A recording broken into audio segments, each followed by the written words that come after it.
I can go on and have gone on many rants about how terrible I think AI art is and all of its consequences in so many ways. I'm not going to go on an angry tirade today. I won't torture you guys with that again, at least for now. But what I will say is that living in an age of increasingly automated, quote-unquote, creativity has inspired me to get more into physical art forms. And maybe the most easily accessible art medium, at least for a traditional art media, I guess, because technically a rock could be an art medium. You know, you can just scratch the sidewalk and you're making art. But of traditional art media, I would say the most widely accessible is the Crayola crayon. This isn't the first time I've posted art on here that I've done using only crayons. I think there's something about the near impossibility of getting minute details in with blunt sticks of colored wax that can be a refreshing break from spending hours and hours agonizing over tiny pixels that likely nobody would notice, if we're being honest, in a digital painting. I also like having the restriction of working with the colors that I happen to have in front of me. I really love digital art, but I don't want to get so comfortable with all of Procreate's luxuries that I'm not able to function with simple materials. I want to be able to be an artist no matter where I am, no matter what I have with me. I have nothing against a lot of the things that digital art makes easier for us, like getting to color pick and use color wheels, getting to use hexadecimal colors, layers, but I think it can be a problem when they become crutches and our skills start to atrophy. Especially when it comes to tools like stamps or reflection tools, which I honestly could and probably will make a video specifically about how much I don't like reflection tools and how I think they're not a good idea to use in your art. Even if you're not able to get in all of the details you might envision for your piece, and even if you can't erase and your shapes come out disproportionate and weird, I think there's something special in creating something using traditional tools.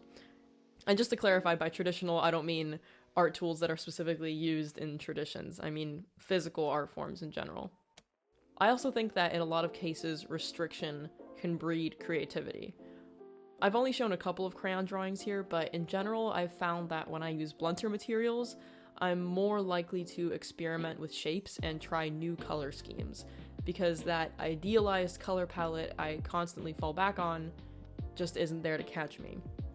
I also don't think I'm the only one who's finding herself gravitating more towards things like crayons these days. I feel like I've noticed more artists posting art they've created with colored pencils or oil pastels or other physical media. I also shared my crayon fish drawing, which I posted a video of me drawing here as well, on Substack a couple of weeks ago, and I was really happy to see a lot of positive feelings about that drawing. I even had one user who doesn't usually make art draw his own fish using his kids' colored pencils, which was really cool to see, because I love sharing art, but more important to me, way more important, is having a positive impact on other people. So any way I can do that makes me feel really happy and really fulfilled. I have a lot of thoughts about the current art climate with all of the generative tools circulating, but one positive outcome I feel I'm seeing is this general increase in valuing handmade physical art, which I think is spectacular. I made this drawing a few days ago during the evening. It's not like a finished piece or like a painting, you know, things I do with crayons, they're just for fun. I mean, granted, all the art I do is for fun, but you know, they're just like silly doodles, but I still like to share them here because I think it's fun and I think it helps me disconnect from that feeling of having to only share consistently extremely detailed, finished, you know, full background digital paintings. It helps me recline a little bit and just reconnect with the fun, experimental, and lighthearted aspects of art, you know.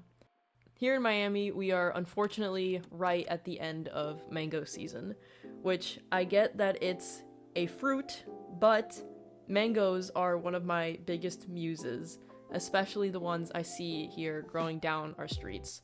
I took as many pictures as I could all throughout mango season this year of all the different mango trees while they had fruit, which will hopefully supply me for mango drawings until the next mango season approaches. But I think they're just such incredible trees. They can get so massive. If you haven't seen a mango tree in real life, they can get just like mind-blowingly enormous, and they have the most beautiful tapering leaves, which I didn't really capture properly in this doodle.